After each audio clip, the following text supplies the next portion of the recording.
O te fia whaafeiloi atu I lau whaafonga angai le nei fo I tai au, ma lole fo lau, alo mai o Talala Radio Samoa. Tala ta mua o tai au. Whaawa o pēna pa ule lango mo le leiba, ma o lea fo I walu atu ai ma le pāle mia e mana na o iai tangata. Whaai unga leo le pālota whaapolo kiki a le News Hub Read Research Poll sau I tua ana po o lea na fesiling iai tangata I le vaiaso tālu ai. Ono tesi ono walu ai I lunga Lakson, ai sau I lalo Chris Hipkins I le tasi tesi lima, I le fesili po o ai le pāle mia e mana na o ai. Ma o le ua tutusai nei, I le ta I lua tesi lima pasene. Pa ufo I le leiba I le lima tesi lima, ma sau wha I le luas fulwono tesi valu pasene. A o le national, wa e atu I le fase fulu tesi iwa pasene. O Hipkins lea lava sa ma walunga pālota e mana na o pea I ai tangata e vea ma pāle mia. Ma e ui lava wa fai lava si pa ua o le pasene. O tangata e langolangoina le leiba, wha a pea I le langolangoina pea o Hipkins e vea ma pāle mia. E le o loto vai ai Hipkins pe ona ia saunoa o lo o mai lava le leiba e manu malo I le pālota I le masina fou. Ai mai le taita I le national e le o nofo ai wha ai unga nei o le lava I tele fuafuanga o lo wha solo. I taita o isi pāti o David C. Moral Act o le wapa fo I pasene e langolangoina ia e avea ma pāle mia. Pe ona to e si ai le tolu tesi iwa points. Ai sau I luma Winston Peters o le New Zealand First wha a pei male fai pulo le Green Chloe Swarbrick ua toe masina male lua aso fai elfai ngā palota tele New Zealand. Ua tele tupe tangata wa ngawi le Uhatahi Handyman Limited ai le uma ngā luenga po o le ai lava fo I o se mea whaia. O le watoe moli maunisi o tangata I tala le One News I le whai tau wafe o lato tupe watatongi ai le li ka muta. Ia Ian Uhatahi mō ngā luenga I fia whaia I whale o ainga. Peita I wale I loa po o whea o iai. O Ian o se tasi e whailana kone karate ka muta ma e lau I loa ai. Iana whaasara launga whaapisinisi whai ai lunga le social media. Peita e le o le tūlanga leo o iai nisi o ngā luenga le uma a ainga ma ngā waitupe. Lata le luas fun maltasi a feta la le tupe se tasi o lunga li ina se ai. I whaalau I loa nei a Ian. Ma tatongi ai le valu se fulu pasene e amata whai ai oka male ngā luenga. Peita I whaate ia I le toi loa muli ane e le I tatongi a oka. O le ua fiu tangata e toe vili, pe toe su e fo I lunga le social media, wale ai.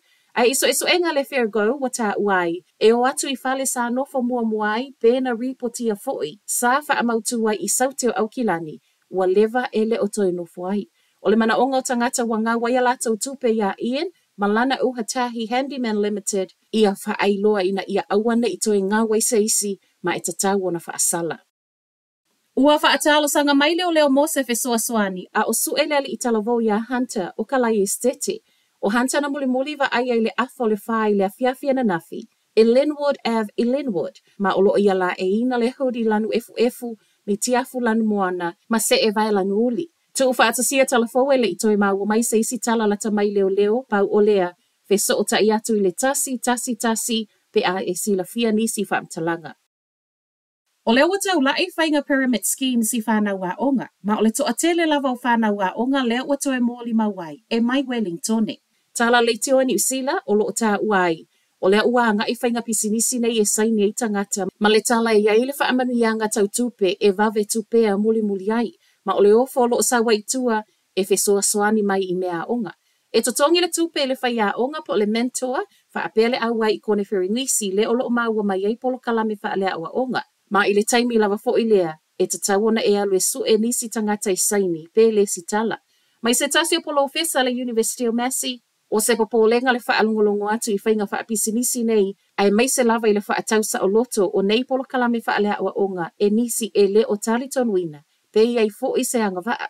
O whainga pisinisi nei o lo o whaatupula ia pe I totono Peritania, le olo o ngā waile to o tele o tangata, I leo o atu I le se la wafeta la. Fautua ina tangata o lo o masalo mia, po ua whaapopole ina fo I whainga whaia whaapisinisi nei, o lo o mawale whautuanga mai le komisi o pisinisi, whaapele Consumer New Zealand pe a mo o mia.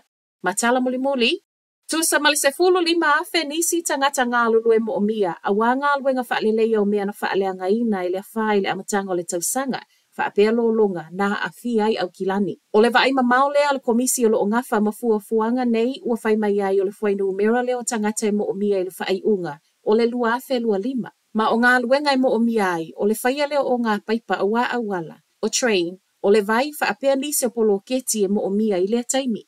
O le ua taatia le ata o le whaangasolonga o ngā luenga toe whaalelea. E o atu i le lua a whelua iwa. Ma ua tu mai ai loa male avanoa e fua ai le vaenga latou be to a fia tangata ngā lulue mo mia. Peita ai, o le lata i le 15 afe ua whaailoa mai, o lo o fua lea i tonu ma le vaai o lo iai le taiminei.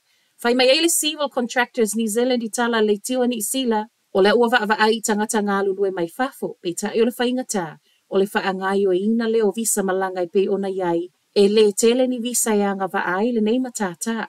O le isilo i tau tele, o le tau fetu una i le o fale mga luenga po o ai, e ave i ai le wha mua. Tala nao le nei tai au, manuia le aso.